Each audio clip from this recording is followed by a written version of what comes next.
دنیا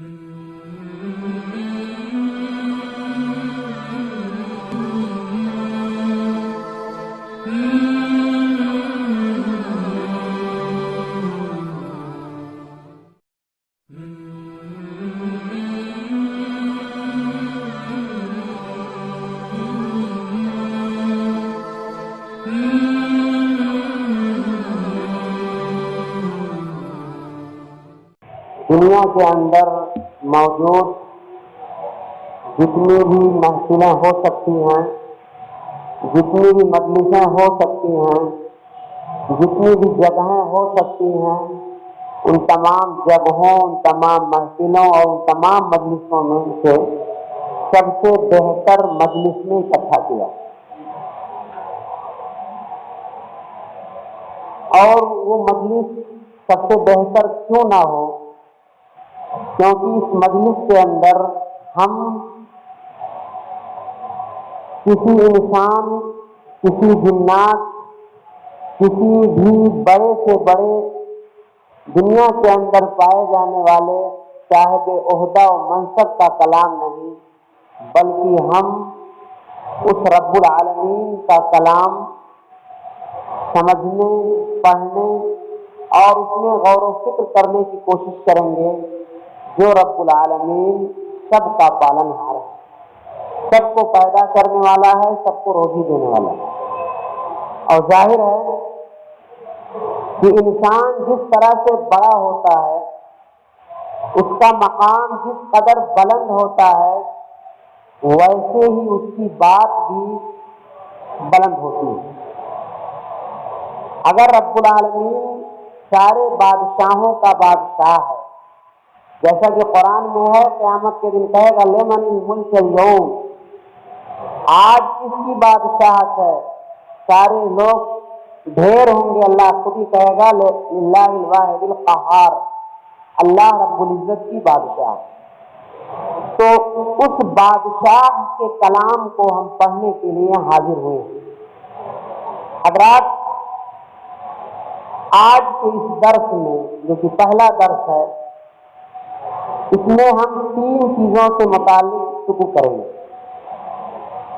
اور یہ 3 چیزیں اس درس سے پہلے ضروری ہیں۔ پہلی چیز قرآن کریم کی عظمت کے حوالے سے گفتگو ہوگی، اور اس کے بعد قرآن جس درس کے لیے ہم حاضر ہوئے ہیں، اس کے سیکھنے کی کیا فضیلت ہے، کیا اہمیت ہے، اور پھر انشاءاللہ اخیر میں ہم لوگوں کا طریقہ کار کیا ہوگا درس سے متعلق۔ تو یہ قرآن اللہ رب العزت کا کلام ہے، جو لوح محفوظ سے بیت العزہ میں، سمائے دنیا پر ایک جگہ ہے جس کا نام ہے بیت العزہ، وہاں پورے قرآن کو اللہ رب العزت نے نازل کیا، اور پھر رفتہ رفتہ 23 سالہ دور میں یہ قرآن نازل ہوا۔ اس سے پہلے تورات، زبور، انجیل سبوں کا حال یہ تھا کہ مکمل طور پہ جو کتاب دنیا میں ان کے اوپر نازل کی گئی، لیکن یہ قرآن کی خوبی ہے کہ ضرورت کے حساب سے اس کا نزول ہوا، اور اس کی اہمیت ہے۔ مثال کے طور پر اہمیت سمجھنے کے لیے آپ دیکھیں کہ حضرت عائشہ رضی اللہ تعالیٰ عنہ پر تہمت لگی، مہینہ بھر وحی کا سلسلہ منقطع رہا، آپ صلی اللہ علیہ وسلم بہت پریشان تھے۔ آپ نے زینب رضی اللہ تعالیٰ عنہ جو آپ کی بیوی ہیں، آپ علی رضی اللہ تعالیٰ عنہ جو آپ کے چچا بھائی ہیں، آپ لونڈی بریرہ سے اور کئی لوگوں سے مشورہ کیا حضرت عائشہ سے متعلق، بہت زیادہ پریشان تھے اس لیے کہ نبی صلی اللہ علیہ وسلم کی عزت پر حملہ ہوا۔ اب ایسے موقع پر انتظار کے بعد جو آیتیں نازل ہو رہی ہیں، حضرت عائشہ بھی سجدے شکر میں گر رہی ہیں اللہ تعالیٰ کے لیے، آنکھیں ان کی خوشی سے جو روتے روتے جو ہے خشک ہو گئی تھی، اور تمام کے تمام لوگوں کو راحت ملی۔ اگر پورا قرآن ایک ساتھ اللہ تعالیٰ نازل کر دیتا تو وہ چیز نہ ہو۔ تو اللہ رب العزت نے موقع بموقع اسے نازل کیا۔ تو قرآن کے سب سے پہلے حافظ جبریل امین ہے، اور اس کے بعد نبی کریم صلی اللہ علیہ وسلم۔ یہ قرآن اللہ رب العزت کا کلام ہے، اور اس قرآن کے لیے فضیلت کے جو معیار ہو سکتے ہیں، جو اعلیٰ مقام اور معیار ہو سکتا ہے، اللہ تعالیٰ نے سبوں کو استعمال کیا۔ یہ کافی ہے کہ اللہ تعالیٰ کا کلام ہے، جس کلام کی حفاظت کی ذمہ داری اللہ تعالیٰ نے لی ہے۔ اس سے پہلے جتنی کتابیں تھیں ان کے حفاظت کی ذمہ داری اللہ نے نہیں لی تھی۔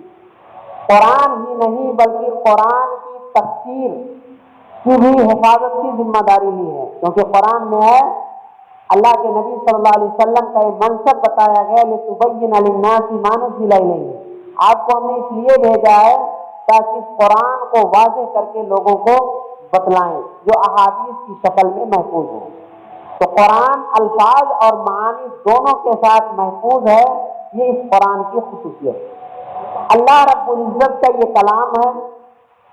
فرشتوں میں اللہ تعالیٰ نے اس شخص کو منتخب کیا جو سب سے زیادہ پاورفل ہے، جو سب سے زیادہ امین ہے، ذی قوت، جو طاقت والا ہے، اور فرشتوں کا سردار یعنی جبریل امین ہے جن کے 600 پر۔ اسی طرح سے انسانوں میں اللہ رب العزت نے جنہیں اختیار کیا وہ انبیاء کے امام ہیں، آدم کی اولاد کے سردار ہیں، اور تمام انبیاء اور رسول میں سب سے زیادہ افضل ہے۔ اللہ نے فرمایا علی قلبک لتکون من المنذرین، یہ قرآن رب کی جانب سے نازل کردہ آپ کے سینے پر، اور آپ کے سینے کو جس جو قرآن کا کی جگہ بتایا اللہ نے اس کو 2 دفعہ چاک کیا ہے۔ ہر انسان کے اندر انسان ہونے کے ناحیے سے دونوں چیزیں ہیں، خوبی اور خامی دونوں کا پہلو ہے۔ جس طرح سے ہمارے ساتھ ایک فرشتہ ہے ویسے ہمارے ساتھ ایک شیطان بھی ہے۔ نبی صلی اللہ علیہ وسلم کے ساتھ تھا لیکن وہ مسلمان ہو گیا تھا یا اس کے شر سے آپ محفوظ ہو گئے تھے۔ آپ صلی اللہ علیہ وسلم کے سینے کو 2 دفعہ چاک کیا گیا جب بچپن میں، اور جب اسراء و معراج کے لیے لے جایا جا رہا تھا آپ کے دل کو مائے زمزم سے دھویا گیا، بلکہ اگر آج کی زبان میں کہا جائے تو سب سے پہلی سرجری جس کی ہوئی تھی وہ نبی کریم صلی اللہ علیہ وسلم کی ہوئی تھی، کیونکہ اس کو قرآن کے لیے جگہ بنانا تھا۔ اور اللہ رب العزت نے فضیلت کے ناحیے سے سب سے افضل جو رات ہو سکتی ہے وہ لیلۃ القدر میں پورا قرآن، دونوں باتیں ہیں، پورا قرآن جو نازل ہوا لوح محفوظ سے بیت العزا میں، یا آغاز کے ناحیے سے اللہ نے اس رات کو منتخب کیا جو رات ساری راتوں کی سردار ہے، اس جیسی افضل رات نہیں۔ اور اس رات کے تعلق سے قرآن نے کہا کہ 83 سال 4 مہینے کی عبادت، کبھی اگر ہم غور کریں تو ہم میں سے اس زمانے میں پورے ہندوستان میں اگر ڈھونڈیں تو شاید کوئی ایسا بندہ ملے گا جو 83 سال عبادت سے گزارے۔ وہ کیسے؟ وہ اس طرح سے کہ 14 یا 15 سال کی عمر میں انسان بالغ ہوتا ہے، پھر اس کے بعد عبادت کا سلسلہ اس کے نام اعمال میں بلوغت کے بعد لکھا جاتا ہے۔ اب 83 سال میں آپ کم سے کم 14 سال جوڑیں تو 100 سال کون پاتا ہے؟ آپ صلی اللہ علیہ وسلم نے فرمایا اعمار امتی بین 60 الی 70، ہماری امت کی عمریں جو ہیں 60 سے 70 کے درمیان، بہت کم ہیں جو اس سے آگے جاتے۔ تو اس رات کو اللہ رب العزت نے منتخب فرمایا جو رات ساری راتوں سے افضل ہے، اس مہینے کو منتخب فرمایا جو مہینہ سارے مہینے 11 مہینوں سے افضل ہے۔ قرآن نے اس کی قرآن کے ناحیے سے کہا شہر رمضان الذی انزل فیہ القرآن، یہ رمضان ہی کا مہینہ ہے جس کو قرآن کے لیے منتخب فرمایا، اور آپ صلی اللہ علیہ وسلم اس مہینے میں پورے قرآن کو دہراتے تھے۔ جس سال آپ کی وفات ہوئی اس سال آپ نے 2 دفعہ دہرایا۔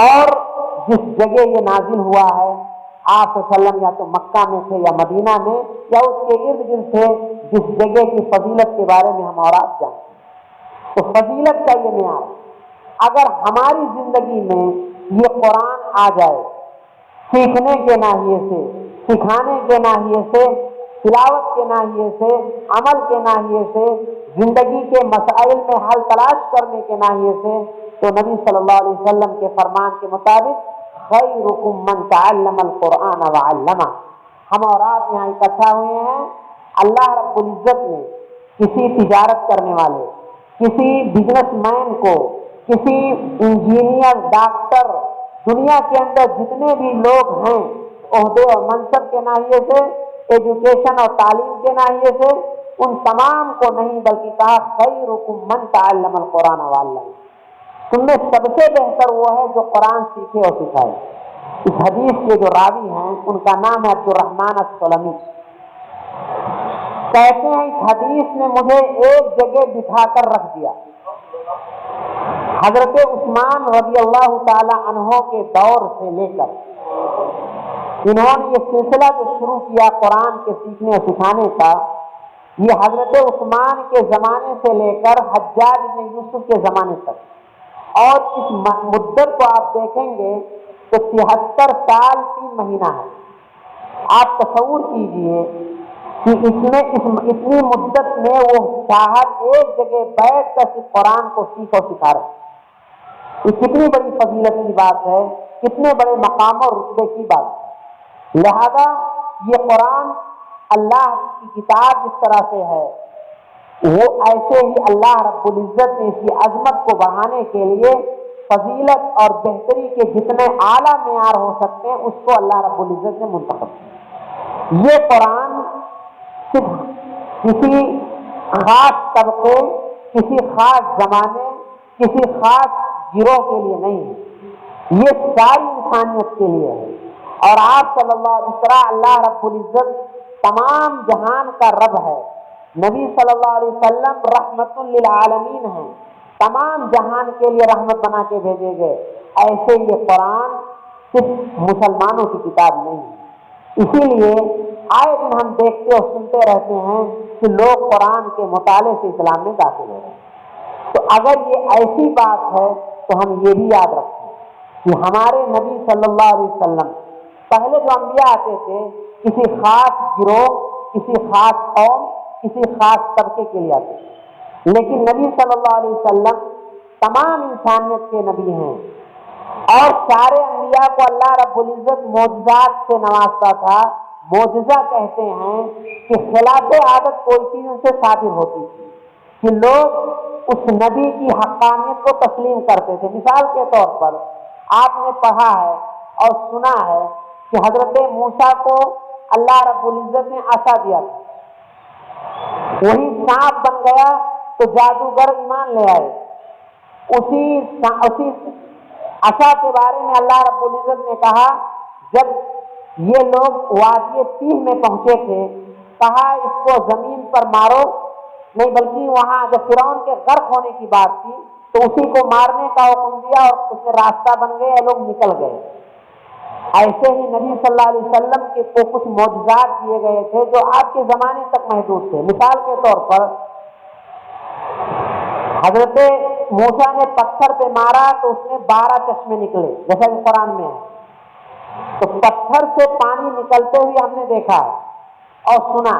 آخر حضرت اسماعیل علیہ السلام نے جو مائے زمزم ہے، آخر پتھر سے تو نکلا ہے، لیکن انسان کی عقل میں یہ بات نہیں آ رہی ہے کہ ہاتھ میں چمڑا ہے، اندر خون ہے اور ہڈی ہے، کیا اس سے بھی پانی نکل سکتا ہے؟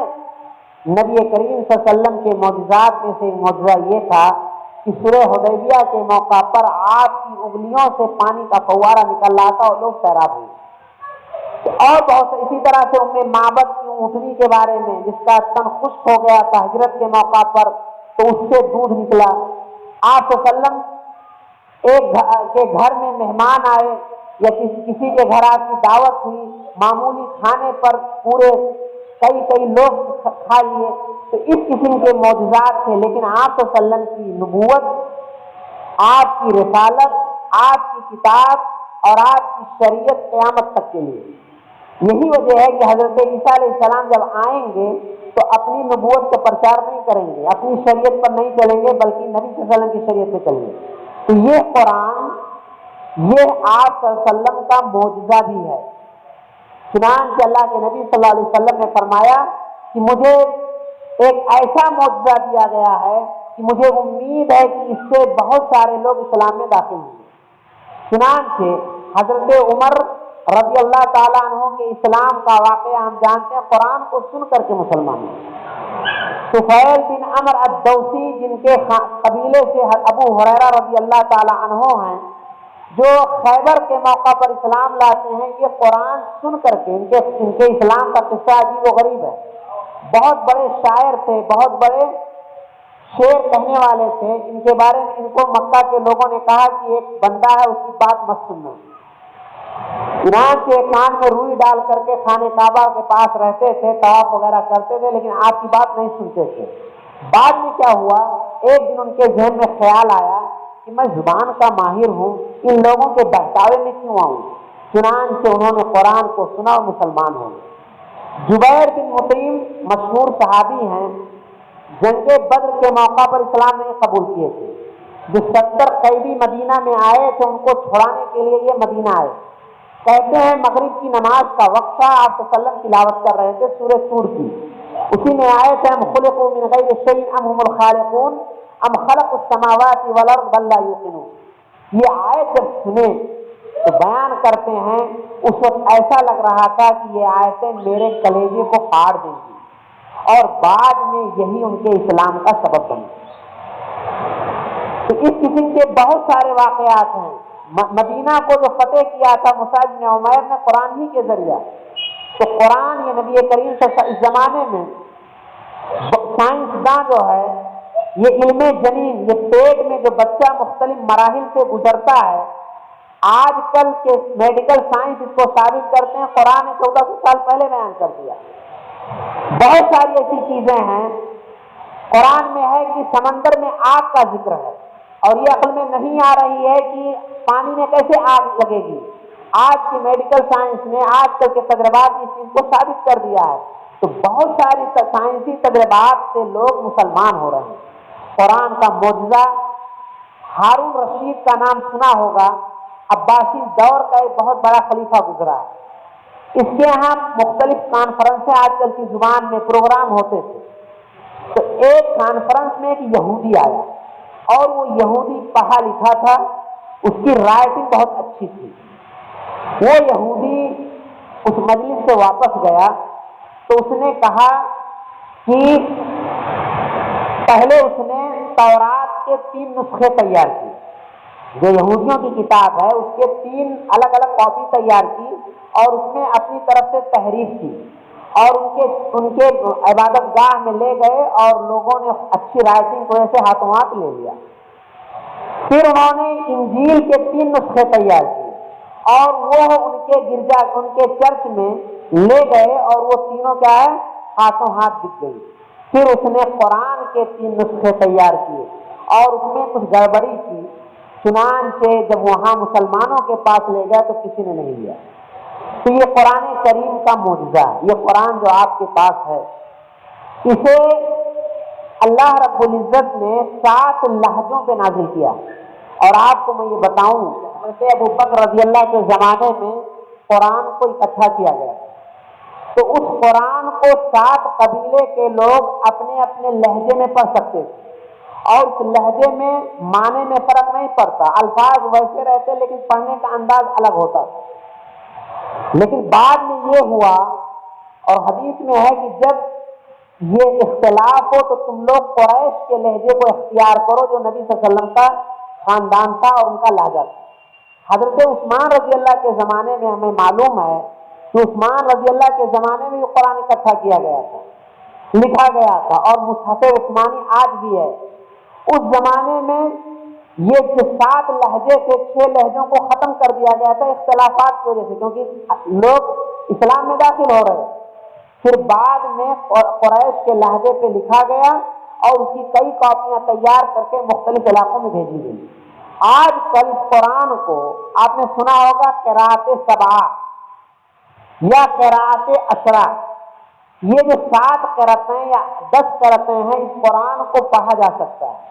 یہ قرآن کریم کا اعزاز ہے، یہ قرآن کریم کا معجزہ ہے۔ قرآن کریم کو سمجھنا ہے، اس کی اہمیت جاننی ہے، تو قرآن کریم کی حضرت عثمان کے زمانے میں جو نسخہ لکھا گیا تھا، اس وقت سے لے کر کے ہر صدی میں جو قرآن لکھا گیا آج بھی موجود ہے۔ آپ کے ہندوستان کے ایک عالم گزرے ہیں مصطفیٰ نام کے، مصطفیٰ اعظمی، ابھی جلدی ان کا انتقال ہوا۔ انہوں نے حدیث پر بھی کام کیا ہے، بہت کچھ کام کیا ہے۔ انہوں نے وہ کتاب تیار کی، ہر پہلے زمانے میں یہ جو نقطے ہیں، اعراب ہیں، یہ سب نہیں تھے۔ رفتہ رفتہ اس میں ترقی ہوئی ہے، چنانچہ ہر حرف کے تعلق سے ہر زمانے میں کیسے تھا وہ ہے۔ تو اللہ رب العزت نے اس کی حفاظت اس طرح سے، اور نہ بھی یہ ہو تو قرآن کے حفاظ اس زمانے سے لے کر اب تک، اور کم سے کم 100 دفعہ پڑھتے ہیں تب جا کر کے وہ صحیح سے یاد ہوتا ہے۔ اب آپ بتلائیے کہ ایک حافظ جس کی عمر 70 سال ہے، اگر وہ 50 سال لگا دے، کتنے لاکھ اور کروڑ مرتبہ قرآن کو پڑھنے والا ہے۔ تو دنیا کے اندر ایسی کوئی کتاب نہیں ہے جسے اتنا زیادہ پڑھا جاتا رہا ہے۔ یہی وجہ ہے کہ عرب کے لوگ اپنے علاوہ سب کو گونگا کہتے تھے، لیکن قرآن جب نازل ہوا تو اس نے چیلنج کیا، اس جیسی کتاب لاؤ، پھر دوسرا چیلنج کیا، اس جیسی 10 صورتیں لاؤ، پھر چیلنج کیا ایک صورت لاؤ جس کی سب سے مختصر جو ہے 3 آیتیں ہیں، لیکن سب کے سب اس سے عاجز رہ گئے۔ تو یہ قرآن کریم بہت عظیم کتاب ہے، لہذا ہمارے یہاں جس طرح سے اخبارات کی اہمیت ہے، اس کی اہمیت ہم قرآن کو نہیں دیتے، جبکہ اخبار خرید کے پڑھتے ہیں، قرآن مفت ملتا ہے۔ اس لیے قرآن کریم کی عظمت کو سمجھے۔ اور میں یہاں ایک بات کہہ کر کے یہ بات ختم کروں، بہت سارے لوگ یہ دعویٰ عذر پیش کرتے ہیں ہم نے قرآن نہیں پڑھا، تو کیسے پڑھیں؟ ہم اور آپ کو یہ جاننا چاہیے کہ نبی صلی اللہ علیہ وسلم جب نبی بنا کر بھیجے گئے تو کیا آپ پر ایمان لانے والے 14 سے کم عمر کے تھے؟ ایسا تو نہیں ہے، کچھ کی عمر 5 سال کی بھی تھی، کچھ کی 10 تھی، 15، 20، 25، 50، 80 سال کے بھی تھے، اور سبوں نے سیکھا، سبوں نے پڑھا اور سبوں نے عمل کیا، اور سارے صحابہ جنت کی سرٹیفکیٹ پائے۔ تو اس لیے جس طرح سے ہم بڑھاپے میں نئی بزنس سیکھ کر کے شروع کر سکتے ہیں، تو ہم آخرت کو سنوارنے کے لیے، آخرت کی تجارت کے لیے قرآن کیوں نہیں سیکھیں؟ دوسری چیز جو ہے، جو اس درس سے متعلق میں نے ابھی آپ سے بتلایا کہ سب سے بہتر لوگ وہ ہیں جو قرآن کو سیکھیں اور سکھائیں۔ اس لیے یہ احساس ہونا چاہیے کہ ہم قرآن سیکھنے اور سکھانے کے لیے اکٹھا ہوئے ہیں، تو اس حدیث جو صحیح بخاری کی روایت ہے، اس کی روح سے انشاءاللہ ہم سب سے بہتر لوگ ہیں۔ دوسری چیز جو صحیح مسلم کی ایک لمبی روایت ہے، اس میں اللہ کے نبی صلی اللہ علیہ وسلم نے اس مجلس کے 4 فائدے بیان کیے۔ فرمایا مجتمع قوم فی بیت من بیوت اللہ یتلون کتاب اللہ ویتدارسونہ بینہم، کہ جو بھی لوگ اللہ کے گھروں میں سے کسی گھر میں اکٹھا ہوتے ہیں، جن کا مقصد کیا ہے؟ قرآن کی تلاوت، ویتدارسون، آپ کا عنوان ہے درس قرآن، آیت میں ہے قرآن کا درس قائم کرنے کے لیے۔ کیا کہا آگے؟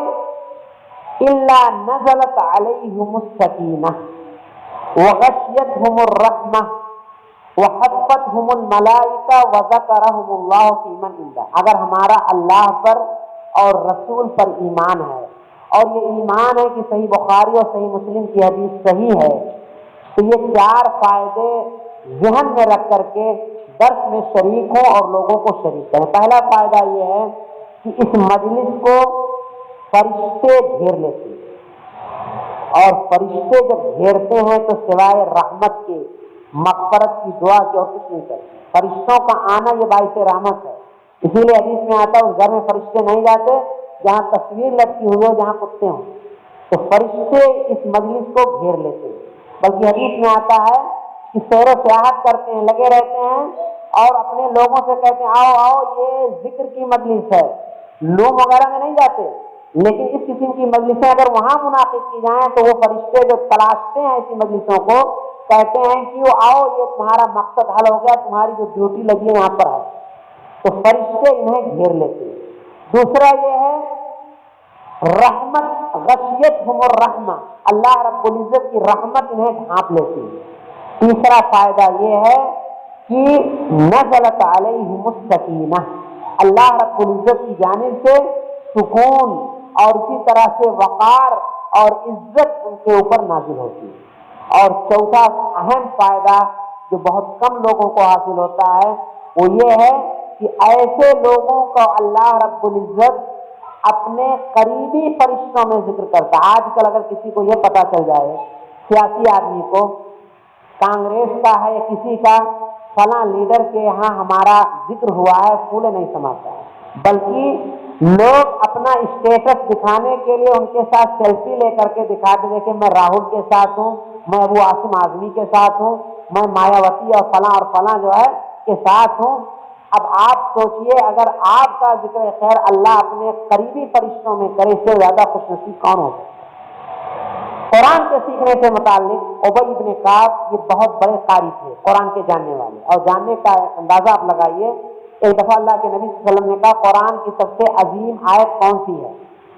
اس میں سب کا اتفاق ہے کہ 6000 آیتیں قرآن میں ہیں، لیکن کچھ لوگ جوڑنے میں کچھ زیادہ کرتے ہیں، کم کرتے ہیں، تو بقیہ اور بھی، لیکن 6000 میں سب اتفاق کرتے ہیں۔ ان 6000 آیتوں میں فوراً انہوں نے کہا آیت الکرسی۔ اس پر اللہ کے نبی صلی اللہ علیہ وسلم نے کہا اے ابو المنذر، ان کی کنیت ابو منذر تھی، اے ابو المنذر تم کو یہ علم مبارک، اور نبی کسی کو یہ بشارت دے، کتنی بڑی بات۔ ایک دفعہ اللہ کے نبی صلی اللہ علیہ وسلم کو اللہ نے حکم دیا کہ تم قرآن ابی بن کعب کو پڑھ کر سناؤ، تو نبی صلی اللہ علیہ وسلم نے کہا اے ابی بن کعب مجھے اللہ نے حکم دیا ہے کہ میں آپ کو قرآن پڑھ کر کے سناؤں۔ ابی بن کعب نے کہا کہ کیا اللہ نے میرا نام لیا ہے؟ کہا جی ہاں۔ کہا کیا میرا تذکرہ اللہ رب العزت کیا ہوا ہے؟ کہا جی ہاں۔ یہ سن کر کے تصور کیجئے جس شخص کا مقصد آخرت ہے، جس کی محنت کا خلاصہ جنت کا حصول اور اللہ کی رضامندی ہو، اگر وہ یہ پا جائے کتنی بڑی بات۔ چنانچہ ان کی آنکھیں آنسو سے بھر گئی۔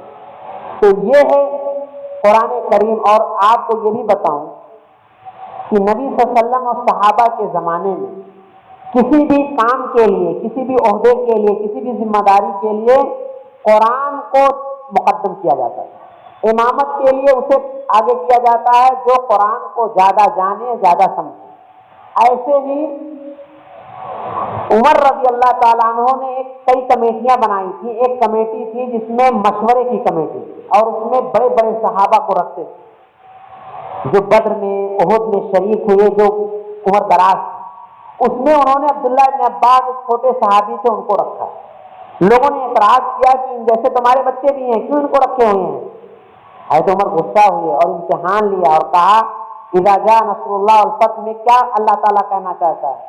تو کہا یہ نبی صلی اللہ علیہ وسلم کی موت کی خبر دے رہے ہیں۔ پھر حضرت ان لوگوں نے مان لیا کہ واقعتاً یہ قرآن کا زیادہ جاننے والا ہے، کیونکہ نبی صلی اللہ علیہ وسلم نے ان کے لیے دعا کی تھی اے اللہ تو ان کو دین کی سمجھ دے اور قرآن فہمی کا علم دے۔ اسی طرح سے کسی کو عہدہ و منصب دینا ہوتا تھا تو اس کو بھی دیکھتے تھے۔ ایک صحابی، انہوں نے ایک وادی پر ابن ابزہ نامی شخص کو گورنر بنایا۔ حضرت عمر نے کہا کس کو وہاں بنایا؟ کہا ابن ابزہ کا۔ کہا کون ابن ابزہ؟ کہا وہ فلاں غلام۔ کہا غلام کو تم نے خلیفہ بنایا ہے؟ جو چھوٹا انسان ہے۔ کہا وہ قرآن کریم کو پڑھنے اور قاری ہے اور علم فرائض میراث کے مسائل کو جانتا ہے۔ تو پھر عمر رضی اللہ نے یہ نہیں کہا کہ ہٹا دو، بلکہ کہا ان اللہ یرفع بہذا الکتاب اقواما ویضع به آخرین، اللہ تعالیٰ اس قرآن کے ذریعہ لوگوں کو اٹھاتا ہے اور دوسروں کو نیچے گراتا ہے۔ اس قسم کی بہت ساری حدیثیں ہیں کہ اللہ کے نبی صلی اللہ علیہ وسلم نے چند آیتوں کو، ایک آیت، دو آیت، چار آیت کو عربوں کے ہاں اچھی اونٹنی کے سے زیادہ بہتر کہا اور یہ بتلایا کہ یہ تمہارے لیے اس سے بہتر ہے۔ تو قرآن کریم کو پڑھنا، آپ تو بھری ہوئی ہیں روایتیں کہ قیامت کے دن یہ سفارش کرے گا، ایک ایک حرف پر 10 نیکی ہے، یہ چیزیں ہیں، لیکن یہ سیکھنا اللہ رب العزت نے بار بار قرآن میں کہا ہے۔ لوگوں کے دلوں میں تالے لگ گئے ہیں اور آپ کو یہ بھی بتلائیں اس زمانے میں قرآن کریم کے دروس کا اہتمام کرنا یہ مردہ سنتوں کو زندہ کرنا ہے۔ میں آپ کو یقینی طور پہ بتلاؤں کہ بہت ساری مسجدوں کے ائمہ کو اس لیے ہٹا دیا گیا کہ انہوں نے درس قرآن کی شروعات کی۔ یعنی لوگ یہ گوارا کرتے ہیں کہ لوگوں کے ہاتھوں سے لکھی ہوئی جھوٹی اور گڑے قصے کہانیاں سن سکتے ہیں، جھوٹی اور موضوع من گھڑت روایت فضیلت کے نام پہ سن سکتے ہیں، لیکن درس قرآن کی بات آتی ہے تو امام سب کو برطرف کر دیتے ہیں۔ لہذا خوش نصیب ہیں وہ لوگ جن کی زندگی کے کچھ اوقات قرآن کے ساتھ گزریں۔ اس لیے ضرورت ہے کہ ہم قرآن کے لیے کچھ وقت نکالیں، تلاوت کے ناحیے سے بھی اور اس کے معنی و مفہوم کو سمجھنے کے لیے، اس لیے کہ قرآن صرف پڑھنے کے لیے نہیں آیا ہے، قرآن پڑھنے کے لیے بھی آیا ہے، عمل کے لیے بھی آیا ہے، معنی مفاہیم سمجھنے کے لیے آیا ہے، اپنے اختلافی معاملات کو کورٹ کچہری کے بجائے قرآن سے تلاشنے کے لیے آیا ہے۔ اور اگر ہم ایسا کرتے ہیں تو انشاءاللہ لوگوں کی نگاہوں میں اللہ تعالیٰ ہمیں معزز بنائے گا اور آخرت میں بھی ہمیں عزت عطا کرے گا۔ آخری بات یہ ہے، وقت کی زیادہ ہو گیا، درس کی بات ہے کہ درس کس انداز میں رکھا جائے۔ بعض لوگوں نے کہا کہ مکی و مدنی کے اعتبار سے رکھا جائے، تو بہتر درس کے بارے میں یہ ہے کہ مکی اور مدنی قرآن کریم کے اندر جو مکی آیتیں یا صورتیں ہیں ان کا مزاج الگ ہے، اور مدنی آیتیں اور صورتیں ان کا مزاج الگ ہے۔ مزاج کا مطلب یہ ہے کہ مکہ کے اندر ابھی تفصیلی احکام نازل نہیں ہوئے، لوگوں کو جنت، جہنم، عقیدہ، مرنے کے بعد کیسے زندہ کیا جائے گا اور پرانے لوگوں کے اخبار، اس قسم کی چیزیں تھیں۔ مدینہ میں آپ صلی اللہ علیہ وسلم جب گئے ہیں تو تفصیلی مسائل اور احکام نازل ہوئے، اور قرآن جیسے جیسے نازل ہوتے تھے میں نے ابھی بتایا کہ جس طرح ضرورت پڑتی تھی، آپ صلی اللہ علیہ وسلم پہلے شروع میں جلدی جلدی ان کو یاد کرنے کی کوشش کرتے تھے، تو اللہ تعالیٰ نے کہا زیادہ نہ پریشان ہو، ہم آپ کے ذہن میں بٹھا دیں گے۔ لیکن اللہ کے نبی صلی اللہ علیہ وسلم کچھ صحابہ کو متعین کیے تھے جو ہڈیوں پر، پتوں پر اور لکڑیوں پر اور اس زمانے میں مختلف چیزوں پہ نوٹ کرتے، اور ان ساری چیزوں کو اکٹھا کیا اور وہی چیز حضرت ابوبکر رضی اللہ کے زمانے میں باقاعدہ سے جمع کیا۔